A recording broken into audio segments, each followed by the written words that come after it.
Assalamualaikum warahmatullahi wabarakatuh. Selamat pagi, salam sejahtera, salam sehat bagi kita semua.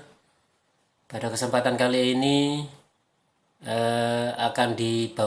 kami akan membawakan materi tentang kedisiplinan. Kedisiplinan di sekolah. Pertama-tama saya perkenalkan. Nama saya Dwi Hari Setiawan, saya guru mata pelajaran bahasa Inggris. Jadi ini adalah foto diambil ketika pra MPLS kemarin. Ada anak-anak tata boga, ada anak-anak perhotelan. Jadi kami ucapkan selamat datang, selamat bergabung, selamat mencapai kesuksesan bersama kami di SMK Negeri 1 Sukapura. Baik, kita lanjutkan ke materi, yaitu tentang disiplin. Disiplin, di sini ada tanda tanya. Apa yang dimaksud dengan disiplin itu?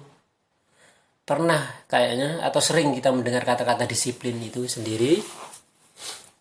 Pasti punya gambaran. Kalian pasti punya gambaran disiplin itu maksudnya yang seperti apa.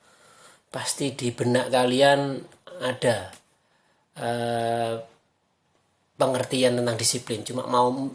Tapi mungkin mau mengungkapkannya yang agak kesulitan. Jadi pengertian dari disiplin itu ada foto, ada gambar seorang siswa dengan menggunakan rompi, di belakangnya ada tulisan "Saya siap disiplin". Dan harapan dari SMK Negeri 1 Sukapura, bahwasannya kelas 10, seluruh siswa kelas 10 SMK Negeri 1 Sukapura siap untuk berdisiplin. Baik itu kelas 10, kelas 11, dan kelas 12, termasuk juga semua warga sekolah, warga SMK Negeri 1 pada keseluruhannya. Jadi disiplin itu apa?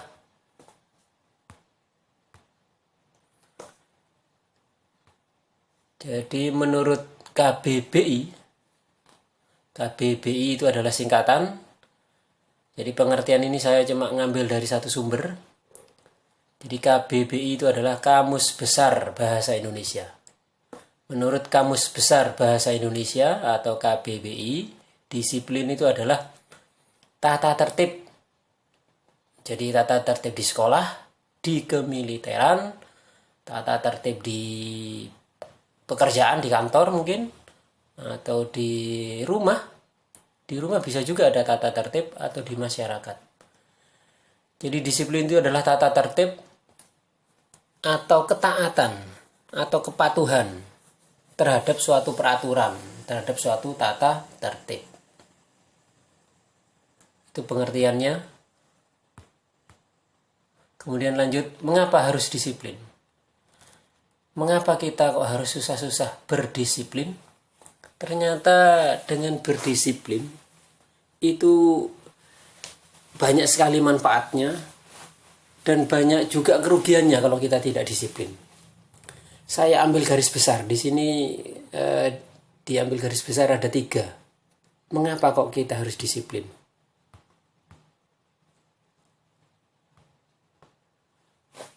Jadi dengan berdisiplin kita akan mudah untuk mencapai suatu tujuan. Jadi tercapainya suatu tujuan akan lebih mudah kalau kita berdisiplin. Jadi kalau kita disiplin, ambil contoh, kita disiplin waktu, berangkat ke sekolah jam 7, berarti tujuannya ke sekolah kan ya, jam 7. Kalau kita disiplin waktu, maka sebelum jam 7 kita sudah ada di sekolah. Sebelum bel masuk, kita sudah ada di sekolah. Itu berarti disiplin waktu. Tercapai tujuannya. Tujuannya apa? Ya kita tidak terlambat. Kalau sampai terlambat, ya itu nanti ada resiko nanti. Jadi tercapai suatu tujuan itu adalah contoh sederhana. Contoh yang lain lebih besar, ya otomatis harapan cita-cita kita akan lebih mudah tercapai. Mimpi-mimpi kita akan lebih mudah tercapai kalau kita disiplin. Yang berikutnya, mudah meraih prestasi. Jadi dengan berdisiplin kita akan mudah meraih prestasi. Prestasi itu apa aja bentuknya? Prestasi itu bisa berarti dalam bentuk pujian. Kalau kita disiplin bersekolah, disiplin mentaati tata tertib sekolah, maka kita akan naik kelas dengan nilai-nilai yang terbaik, dengan nilai-nilai yang baik. Jadi kita akan mudah meraih prestasi dengan berdisiplin. Yang berikutnya, yang ketiga ini. Ketika kita tidak disiplin, kemungkinan besar, kalau tidak disiplin kemungkinan besar kita akan dapat sanksi, dapat punishment.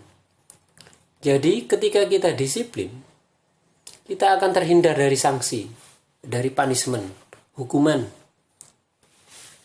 Tidak disiplin, ambil contoh. Di rumah kalian tidak disiplin waktu. Di rumah kalian tidur, ternyata bangun siang. Jadi kamu tidur itu bangun jam 10, jam 9. Kira-kira dari orang tua kalian kira-kira seperti apa? Ya bisa jadi dari bapak ibu itu kamu bisa disiram nanti, bisa disiram sama air seember. Karena kamu bangunnya terlambat, yaitu dapat sanksi akhirnya. Dapat sanksi, disiram sama air seember karena bangunnya telat. Itu contoh sederhana. Kalau di sekolah, banyak.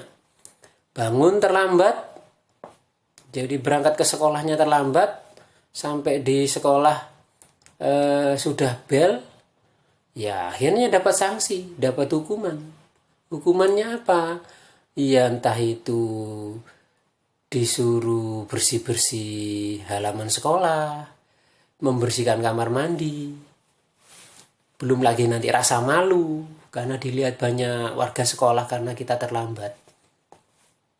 Jadi itu adalah alasan-alasan mengapa kita harus berdisiplin. Setidaknya ada 3 ini. Tercapainya suatu tujuan, mudah meraih prestasi, dan kita akan terhindar dari sanksi atau punishment. Baik, di sini ada disiplin belajar, disiplin pelajar itu sama dengan tata tertib sekolah. Maksudnya apa?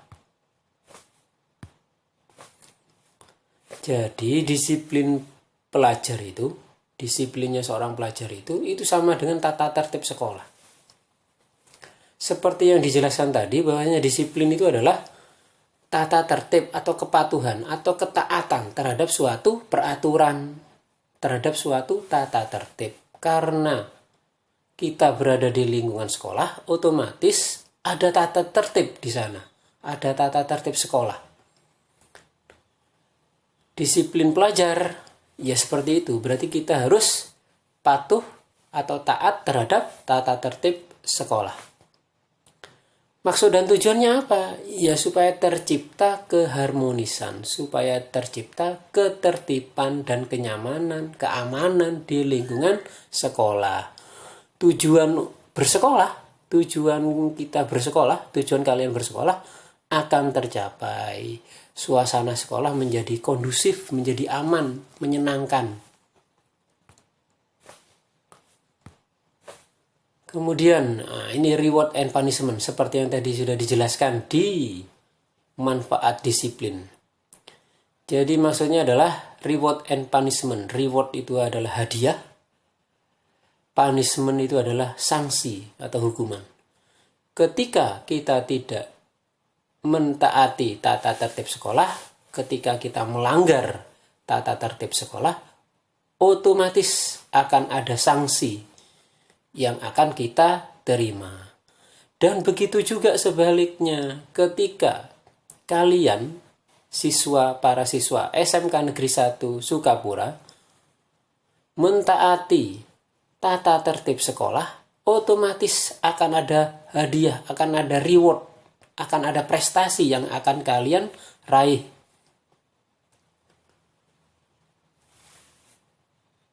itu tidak bisa dipungkiri.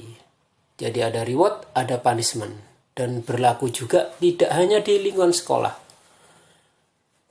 Hadiah dan hukuman, hadiah dan sanksi ini tidak hanya ada di sekolah, di keluarga, di lingkungan masyarakat, konsep reward and punishment ini pasti ada. Jadi harus selalu diingat itu.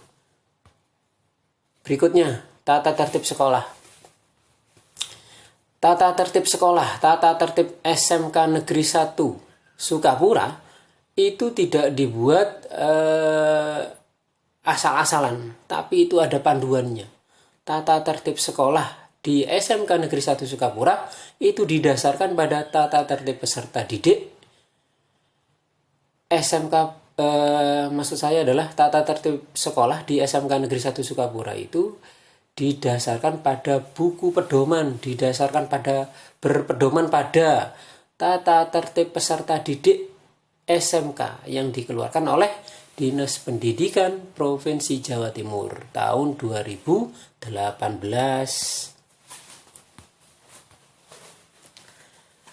Tata tertib itu tentang apa saja? Tata tertib di SMK Negeri 1 Sukapura itu dalam hal apa saja? Bentuknya itu apa saja? Mencakup apa saja? Mencakup pertama tentang hal masuk sekolah. Hal masuk sekolah ini tentang masuk sekolah itu bel masuknya jam berapa. Nanti 15 menit sebelum bel itu ada kegiatan apa. Pulangnya jam berapa. Jadi pertama kali masuk sekolah, pertama kali masuk kelas, apakah nanti berdoa, menyanyikan lagu Indonesia Raya. Itu adalah berkaitan dengan hal masuk sekolah. Hal masuk sekolah ini otomatis juga menyesuaikan dengan kondisi di daerah atau di sekolah masing-masing. Kemudian jika terlambat, jika terlambat pasti akan ada sanksi. Kalau kita datangnya tepat waktu, ya otomatis kita akan terhindar dari sanksi.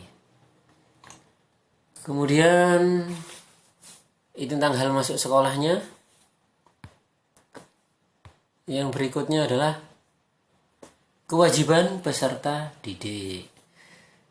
Kewajiban peserta didik, kewajiban siswa. Kewajiban siswa adalah ya otomatis taat terhadap atau patuh terhadap tata tertib sekolah yang sudah dibuat dan disepakati bersama. Jadi kewajiban kita itu ya harus bertanggung jawab terhadap terselenggaranya proses belajar mengajar yang kondusif, yang aman. Kemudian kewajiban peserta didik ini bisa juga tentang penggunaan seragam atribut sekolah. Jadi hari Senin harus pakai abu-abu, putih abu-abu, ya maka harus pakai putih abu-abu. Jangan pakai sarung hari Senin. Itu berarti kan melanggar tata tertib. Otomatis sanksi yang akan diterima. Yang berikutnya, yang ketiga.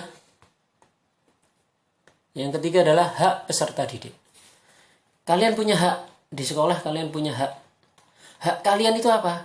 Hak kalian itu adalah menerima materi, menerima pelajaran dari masing-masing guru mata pelajaran. Itu adalah hak kalian. Kemudian hak kalian itu menggunakan fasilitas sekolah, sarana dan prasarana yang ada di sekolah itu kalian itu berhak untuk menggunakan. Otomatis menggunakannya dengan bertanggung jawab. Izin ke sekolah, terus fasilitasnya itu tetap dijaga, jangan dirusak. Kemudian hak kalian juga adalah mengikuti kegiatan sekolah, terus mendapatkan perlakuan yang sama antara satu dengan yang lain dari guru mata pelajaran atau dari warga sekolah yang lain. Yang berikutnya adalah larangan peserta didik. Nah ini larangan banyak sekali larangan, tapi dari larangan larangan peserta didik ini itu setidaknya dikategorikan 3. Jadi larangan itu larangan nanti yang berakibat, larangan yang nanti mengakibatkan sanksi ringan, mengakibatkan sanksi sedang, dan sanksi berat. Kalau yang larangan peserta didik yang mengakibatkan sanksi ringan, contohnya kalian datang ke sekolah terlambat, nah, itu masih ringan itu. Otomatis larangannya kan ini berarti yang pertama tadi larangan peserta didik adalah dilarang datang atau tidak boleh datang ke sekolah terlambat, harus tepat waktu. Kalau sampai terlambat akan mendapatkan sanksi. Sanksinya ringan, bisa jadi kalian nanti sama guru piket akan disuruh bersih-bersih halaman sekolah, disuruh memunguti sampah-sampah plastik, setelah itu kemudian disuruh ke kelas. Namun jika kalian terlambat sekolahnya ini berulang kali, sering kali terlambat, maka mengakibatkan sanksi yang sedang. Maka orang tua kalian bisa jadi, atau kalian mungkin akan didudukkan di ruang BK, di ruang bimbingan konseling. Ditanya, kenapa kok sampai terlambat berulang kali? Kemudian bisa jadi nanti akhirnya orang tuanya dipanggil, ditanyakan, diklarifikasi dengan orang tua kenapa anaknya kok sering terlambat. Sanksinya apa? Ya bisa jadi nanti dapat skorsing. Skorsing itu diskors dari sekolah. Diskors dari sekolah itu bukan berarti kalian terus tidak bersekolah. Diskorsing itu berarti kalian tetap masuk sekolah, semacam wajib lapor, masuk sekolah, tapi kamu disuruh laporan dulu ke wali kelas. Disuruh laporan, kemudian menjalankan bentuk skorsingnya, entah itu membersihkan kamar mandi selama seminggu. Jadi skorsingnya selama seminggu, otomatis membersihkan kamar mandi sekolah selama seminggu, bisa jadi seperti itu. Yang larangan peserta didik yang mengakibatkan sanksi berat adalah, kita ambil contoh, siswa yang melakukan tindak kriminal atau narkoba. Ternyata ada siswa yang berurusan dengan narkoba. Ketika sudah ketahuan, ditangkap sama polisi, otomatis berat sanksinya. Karena sudah melawan hukum, sanksinya berat. Karena sekolah tidak sanggup mengatasi lagi, maka siswa tersebut yang melanggar tadi itu, yang terlibat narkoba tadi itu, akhirnya dikembalikan ke orang tua. Karena sekolah sudah tidak sanggup. Maka ada aturan seperti itu.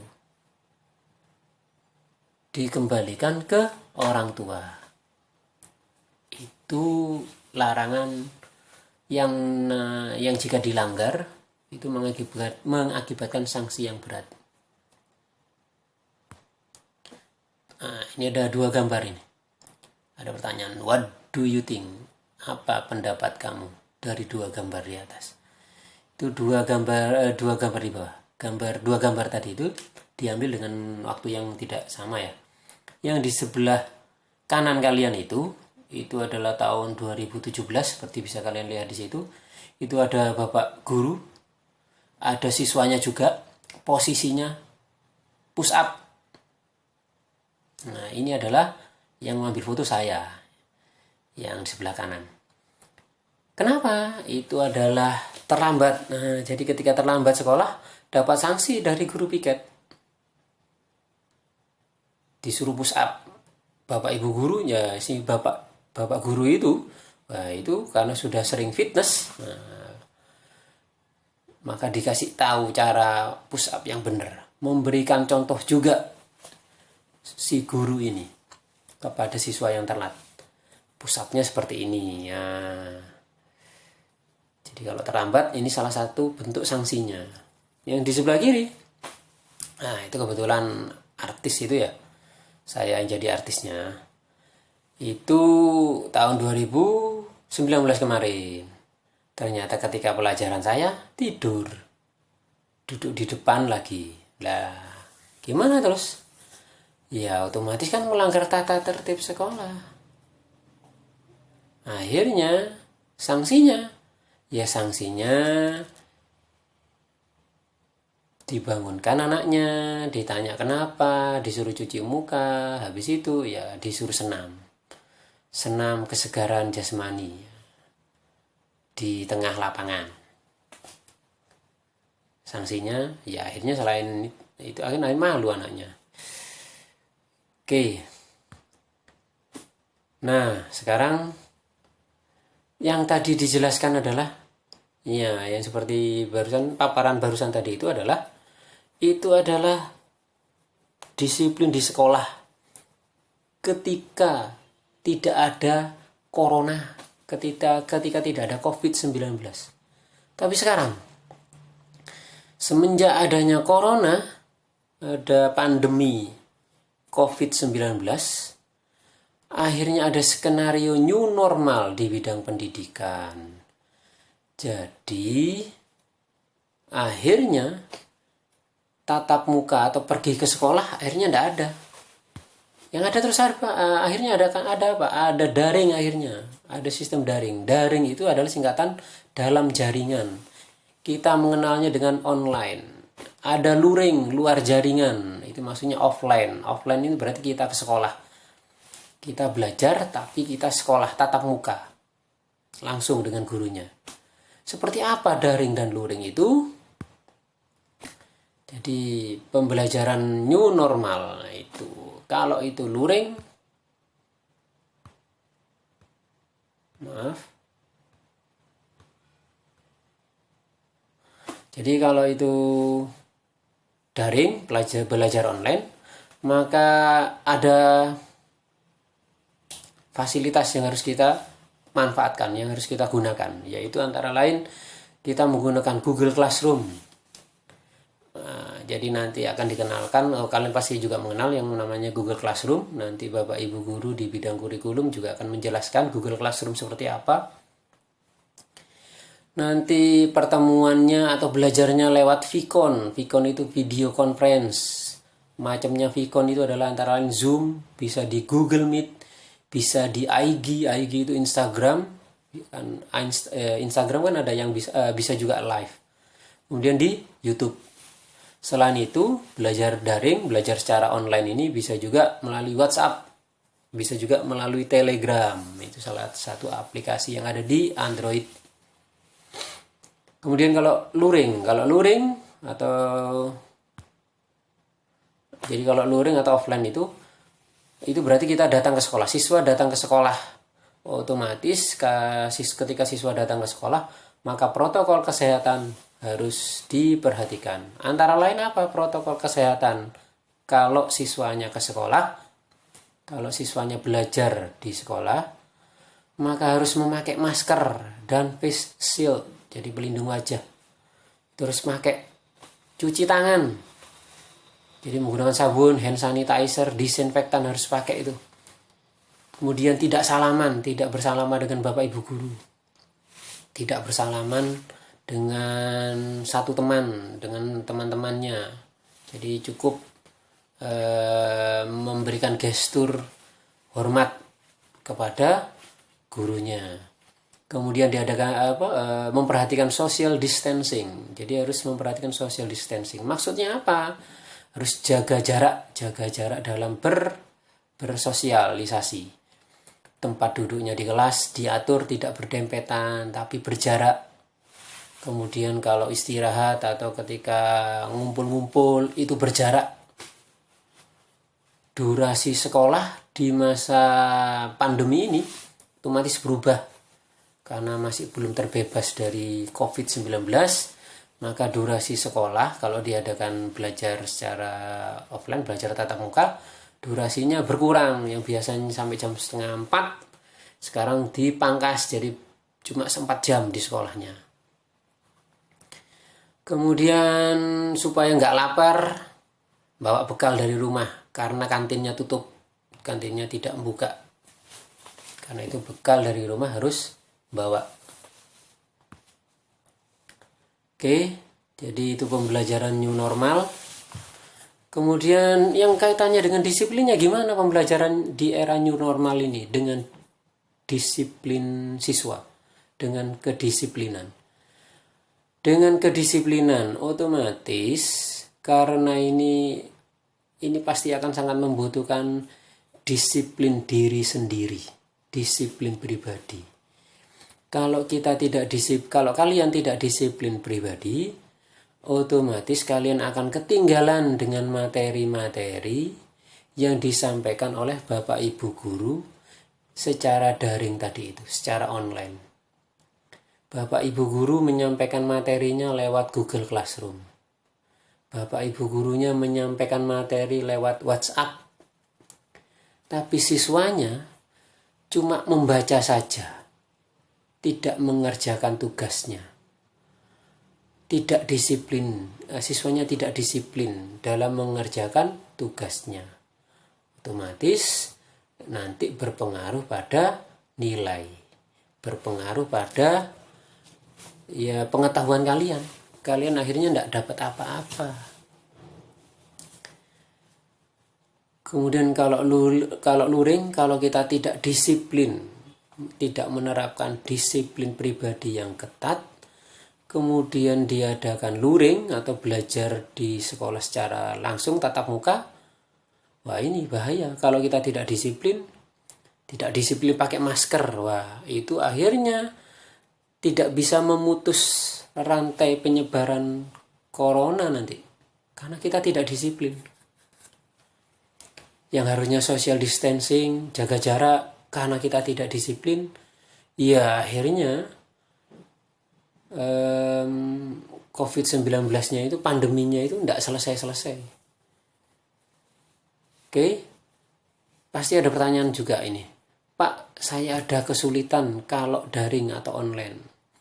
Tidak punya paketan, Pak. Tidak punya HP. Terus bagaimana? Tidak usah khawatir. Hubungi Bapak Ibu guru, hubungi pihak sekolah, nanti akan ada solusi. Jangan dijadikan alasan tidak belajar. Kalau nggak punya HP Android, nggak punya paketan, jangan dijadikan alasan. Kita semua memahami tentang hal tersebut. Tetap harus semangat dalam belajar. Kurang 2 menit, saya kasih waktu sampai 30 menit ini. Lanjut.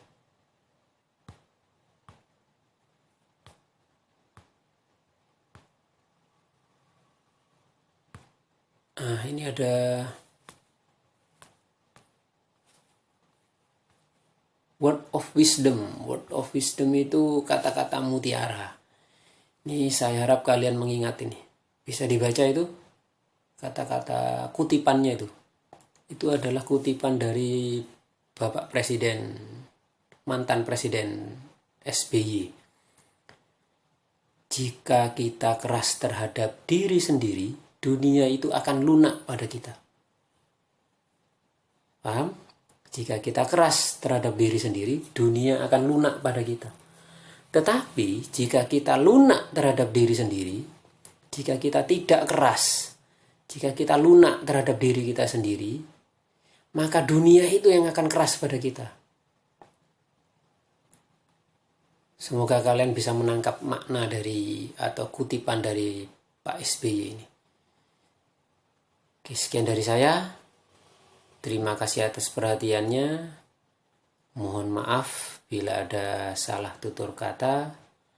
Saya cukupkan sekian. Wassalamualaikum warahmatullahi wabarakatuh. Salam sehat, salam sejahtera.